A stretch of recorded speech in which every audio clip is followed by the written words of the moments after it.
Welcome to our deep dive. We're going to be tackling professional public speaking techniques. I was really excited to dig into all this material you sent over. Oh, yeah. Seems like a topic you're pretty passionate about. I think we're going to uncover some pretty cool strategies here. Yeah, it's amazing. You know, even subtle shifts can make a huge difference. Right. It's not about starting over. Right. It's about just upping your game. Yeah, like finding those hidden gems that can really Exactly. take things to the next level. Like, did you know that where you stand on stage can actually influence how your audience remembers what you say? It's true, yeah. It's called stage anchoring. Yeah. Audiences respond to spatial cues subconsciously. It's so interesting. You're like creating a visual roadmap of your talk. It's like Tony Robbins. Have you ever seen him speak? Oh, yeah. He uses the stage like a chessboard. Like, he's not just pacing around. Right. He's got a specific spot for like the personal story. Yeah. And then he'll move to a different spot for the call to action. And it's brilliant because, when he connects content to a location, it just sticks better. It does, because he's giving the audience those anchors, those visual reference points. So you can do this too. Like, instead of pacing nervously or just standing there awkwardly, you can divide your talk into segments. Yeah. And assign each segment a specific zone on stage. Yeah. Then practice like moving to that zone when you hit that part of the talk. Yeah. It's subtle, but it makes a difference. And it prevents that unintentional wandering that can make you look unsure.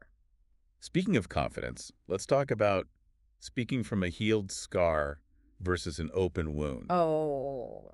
This is something that really resonated with me from your material. Yeah. Have you ever listened to someone speak and you could just feel they hadn't really processed Oh, yeah. the experience they were sharing? Yeah, you can feel it. It becomes less about the message. It's almost palpable. Yeah. And more about their emotional baggage. This makes the audience uncomfortable instead of inspired or informed. Yes, and you feel burdened by it. You feel burdened by it. Yeah. The key is to share those stories from a place of reflection and healing.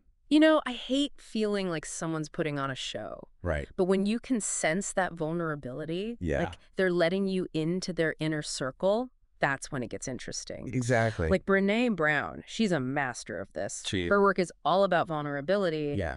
But you never feel weighed down by it because she's speaking from a place of healing. Exactly. She's processed the experience, extracted the wisdom, and now she's sharing the lesson, Right. not reliving the trauma. She's not reliving the trauma, she's sharing the lesson learned. Think of it like this. Imagine your experience as a journey. Okay.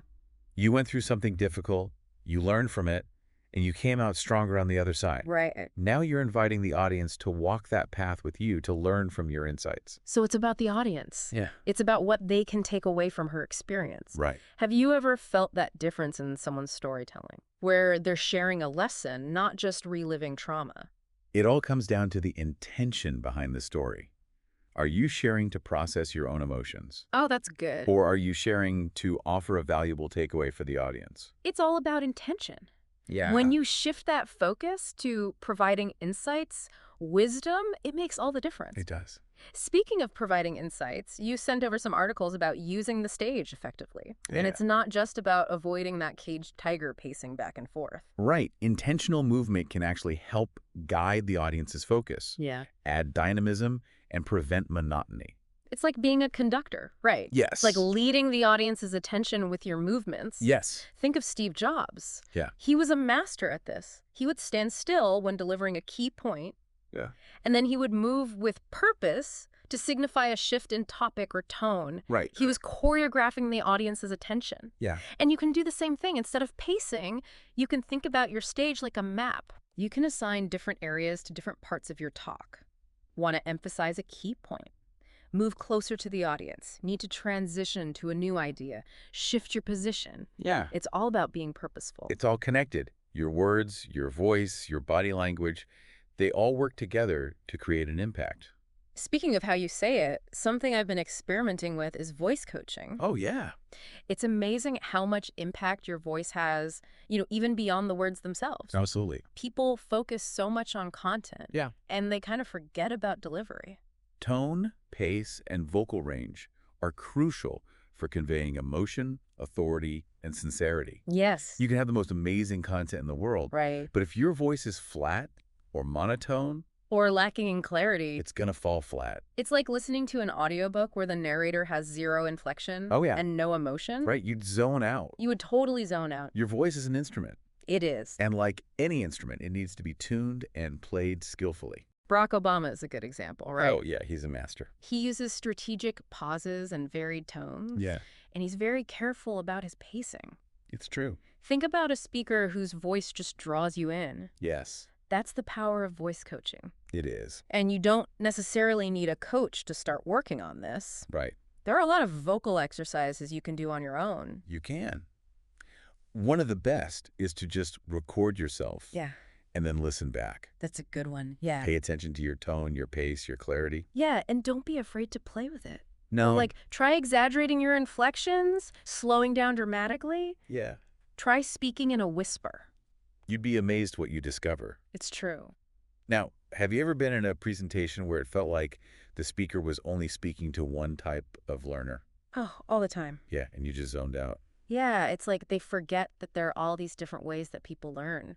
Exactly. Some people are visual learners. Mhm. They need to see things. To really grasp it. Then you've got your auditory learners. Yeah, They thrive on hearing. they need to hear it. And then there are the kinesthetic learners. Right. They need to actually do something. They need to interact with the material to make it stick. Exactly. The best presentations cater to all of these learning styles. Yeah. Like they blend visuals, data, and sometimes they'll even use props Oh, yeah. to create this multisensory Not experience. TED Talks. Yeah, TED Talks do a great job of this. They do. Engaging that diverse audience. Recognizing that everyone learns differently, and then finding creative ways to bring that content to life for each type of learner. Okay, so let's break it down. For visual learners, you'll want clear, compelling visuals. Oh, yes. And don't overwhelm them with text. Right. Use visuals to reinforce your key points. For auditory learners, focus on your vocal delivery. Vary your tones. Yes. Use strategic pauses. Tell stories. Make it an experience for their ears. And for kinesthetic learners, Get them involved. get them involved, yes. Ask reflective questions. Have them take notes. Yeah. Maybe incorporate a short activity or a discussion. Okay. Turn those passive listeners into active participants. As we move on, think about this. Yeah. What are some creative ways you could incorporate these elements into your own presentations? I like that. How can you engage all types of learners and make your information truly stick? Yeah, it's really cool stuff. It makes you realize public speaking is so much more than just delivering information. Right? It's about creating an experience. It really is, yeah. You sent over some really good stuff about vulnerability in public speaking. Oh, yeah. And I thought that was fascinating. What's interesting is how vulnerability is often misunderstood. Yeah, You know, people think it's about oversharing or appearing weak. right. Especially in a professional setting. Yeah, You exactly. don't want to look weak. Right. But true vulnerability is about authenticity. Okay. It's about having the courage to show up as your true self, warts and all, Okay. and connect with your audience on a human level. Yeah, because people can spot a phony a mile away. They can. Like they crave that authenticity. Yeah, they want the real deal. Yeah, that real human connection. They want to know that you're not just this polished, perfect speaker up on stage. Right. They want to know that you're a real person with real experiences. Exactly. And those experiences, even the difficult ones, are what shape you. Right. They give you depth and Right. allow you to connect with others who've been through similar things. Right. It's about letting the audience see your scars, not because you want pity, Right. but because you want them to know they're not alone. So how do you actually incorporate vulnerability into your presentations? Like without just spilling your guts on stage? Right. That's the key, right? It's about finding that balance. Yeah, where's that line? Think about the message you're trying to convey. Okay. What personal experience can help illustrate that message in a way that's both authentic and relatable? I love that. Yeah. It's like your story intersects with the message. That's it. And your vulnerability becomes a source of connection Exact. and insight for the audience. Remember, it's not about dwelling on the negative or reliving the trauma. Right. It's about sharing what you learned, Yeah. how you grew, Right. how you overcame the challenge. Yeah, you turn your scar into a source of strength. Exactly. You're framing those experiences as a journey of growth and transformation. It can't be forced, though. Right? It has to be genuine. Yeah. If it doesn't feel right, Yeah. don't force it. No, do it. The audience will sense your discomfort. They will. But if you can find that sweet spot Yeah. where you can share something real and meaningful Right. without feeling exposed or oversharing, it could be incredibly powerful. It's powerful. You're inviting the audience into a deeper level of trust and connection. And speaking of trust, that's really the foundation of any successful presentation. It is, If absolutely. they don't trust you, Yeah. they're not going to listen. It's as simple as that. Yeah, it really is that simple. Building trust starts with being credible. Okay. You need to know your stuff. You got to know what you're talking about. You got to be prepared. Right. You need to be able to back up your claims. Do your research. Do your research, cite your sources, Be confident. and be confident in your expertise. But credibility is just the first step. It is. You also need to be relatable. Yes. People trust those they feel a connection with. Right. And that's where storytelling comes in again. Storytelling. It's about letting the audience see you as a human being. Right, not just a talking head. Yeah. Share your experiences, your successes, your failures. Yeah. Be authentic. Be genuine. Be yourself. And be humble. No one likes a know-it-all. Nobody likes a know-it-all. Acknowledge your limitations. Be open to different perspectives. Be willing to admit when you're wrong. Yeah, you're not there to lecture them. It's just... You're there to share a journey with them. Right, like you're all in this together. And every journey has its unexpected detours, Yes, right? that's- That's something that can make or break a presentation. Oh, yeah. Handling those unexpected moments, those curveballs. The things that go wrong. Yeah, the microphone cuts out. The slides don't load. You blank on what you were going to say next. Oh, it's the worst. It's inevitable. Happens to all of us. Yeah, happens to all of us. I think what separates a good speaker from a great speaker Yeah. is how they handle those moments. Exactly. Yeah. The key is to not let those moments derail you. Right. Embrace them. Yeah. Even have fun with them. Yeah. A little self-deprecating humor can go a long way in those situations. Oh, totally. Acknowledge the awkwardness, laugh it off, and move on. Yeah, the audience will appreciate your composure, You will. your ability to roll with the punches. It shows that you're human, that Yeah. you're not afraid to be imperfect. Right. It also gives you a chance to connect with them on a more human level. To share a laugh together. And one of the best ways to prepare for these unexpected moments is to practice. All right. Practice, Yeah. practice, practice. The more familiar you are with your material, Right. the better equipped you'll be to handle any hiccups that come your way. Yeah, like rehearse out loud. Yes, rehearse out loud In front of a mirror. in front of a mirror. Or friends and family. Get comfortable with the flow, with the transitions, with the key points. Anticipate potential problems. Yes, anticipate potential problems. It could go wrong. What could go wrong? How would you handle it? Yeah, having a plan B Or even a plan C? can save you a lot of stress and embarrassment. Yeah. And remember, even if you do make a mistake, Yeah, it's not the end of the world. it's not. The audience is on your side. They want you to succeed. They want you to do well. Just take a deep breath. Yeah. Gather your thoughts. And keep going. Speaking of engaging the audience, we've talked about this a bit already, but it's so important that it deserves its own segment. It really does. The power of storytelling. Yes, stories. It's amazing how stories capture our attention, evoke emotion, and help us make sense of the world around us. And they're really effective at conveying information. They are. When you tell a story, you're not just presenting facts and figures. Right. You're creating an experience. You're taking them on a journey. Exactly. Which is so much more engaging than just listening to a lecture. Maybe more engaging. Okay, so how do you craft a story that captivates your audience? It starts with a strong hook. Okay, a hook. Okay. Something that grabs their attention right from the start. Like what? Like, give me an example. A question, Okay. a bold statement, Okay. an anecdote that piques their curiosity. Makes them want to hear more. Yes. I like it. Then you need relatable characters. Okay. People your audience can connect with. Even if they've never met them before? Even if they've never met them before. Give those characters depth. Give them depth, give them motivations, give them flaws. Make them real people. Make them feel real. And then you need a conflict. You need a conflict. Something that creates tension. Something that keeps the audience on the edge of their seat. Yeah, like what's going to happen next? Yeah, that's what drives the story forward and makes the audience care about the outcome. Okay, and then what? And finally, you need a resolution. Okay. A resolution, a satisfying conclusion that ties everything together Right. and leaves the audience feeling fulfilled. So you've got the basic elements in place. Yes. Now it's time to think about how you're going to tell it. Yes. And this is where your delivery comes in.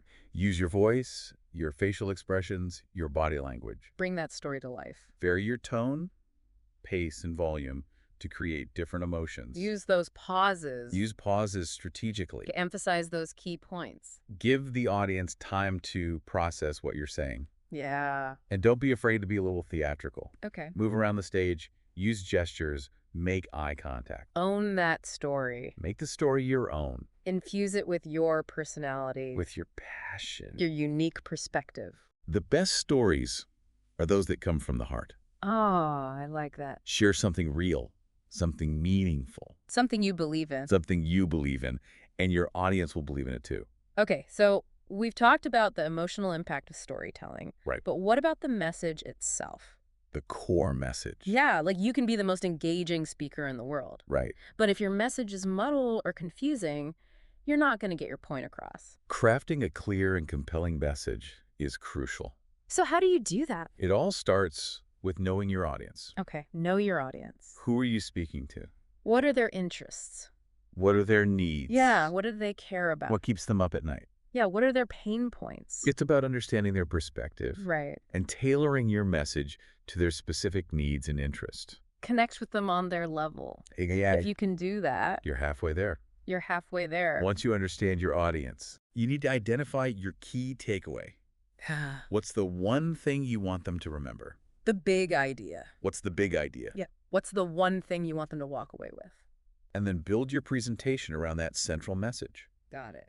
Use supporting evidence, data, examples, and stories To make it memorable. to make it memorable. And keep it concise. Keep it concise. No one wants to listen to a rambling, disjointed presentation. Nobody wants to be bored. Get to the point. Get to the point, make your case, and wrap it up. Think of it like a well-written story. Yeah.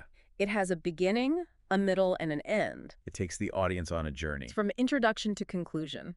and it needs to keep them engaged from start to finish. It all starts with a strong opening. Yes, a strong opening. You need to grab their attention. Right from the start. A question, a bold statement, a surprising statistic. Something that makes them sit up and take notice. Hook them in. Hook them in. Okay, and then what? Then you need to set the stage. Tell the audience what you're going to talk about, Give them a roadmap. why it's important, Okay. and what they can expect to learn. So they know where they're going. That's your roadmap, And then you've got the body of the presentation. the body of the presentation. This is where you present your main points. Your supporting evidence, your examples, your stories. Keep it clear, concise, and engaging. And then, of course, you need a strong close. Just close, yeah. Summarize your key points, restate your main takeaway. And leave the audience with something to think about.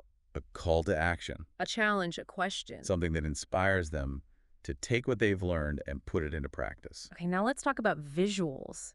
Visuals. Visuals can be so powerful. They can help illustrate complex concepts, Highlight key data points, bring stories to life. but they can also be incredibly distracting if they're not used well. It's about finding that balance, right? Yes, it's about finding that balance Between enhancing your message. and overwhelming your audience. Oh, yeah.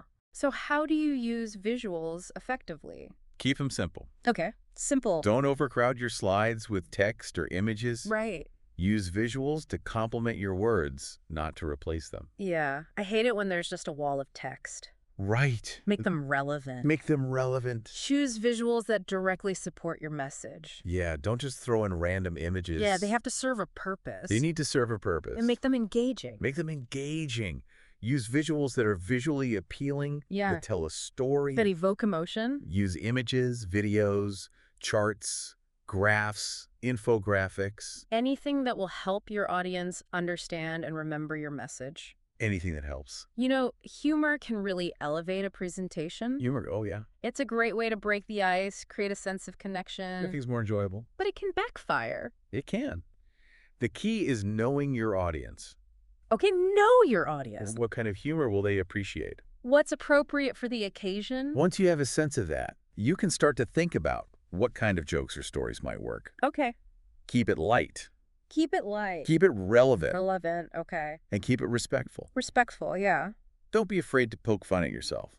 Self-deprecating humor. Self-deprecating humor can be very endearing, It can. but don't overdo it. A few well-placed jokes go a long way.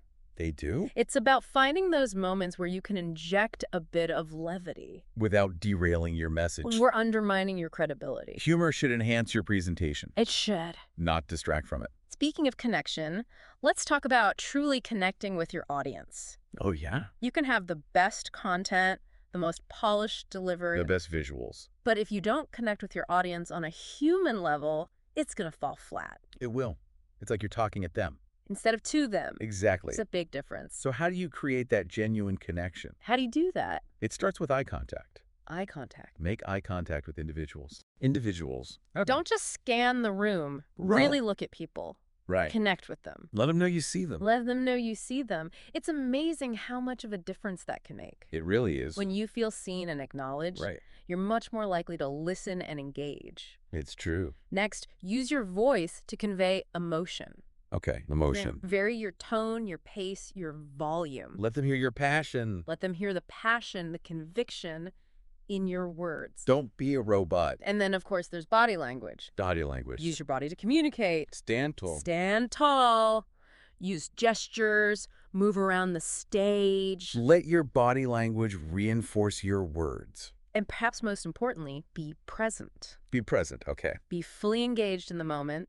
Listen to your audience. Respond to their cues. Be authentic. Be yourself. Be yourself. When you connect on a human level, Yeah. you create a bond that goes beyond the words. Right. It becomes a shared experience. It's a moment of connection that can have a lasting impact. Oh, okay, let's shift gears and talk about technology. Technology. We have access to so many amazing tools these days It's true. that can enhance our presentations. Presentation software, video conferencing platform. Interactive polling apps. There's a tool for just about everything. Yeah. But technology can also be a double-edged sword Oh, for sure. if it's not used well. It can be a distraction. More of a distraction than a help. So how do you use technology effectively? Choose the right tool for the job. Okay. Don't just use something because it's new or trendy. Right. It has to have a purpose. Think about what you're trying to achieve and choose the tools that will help you achieve it.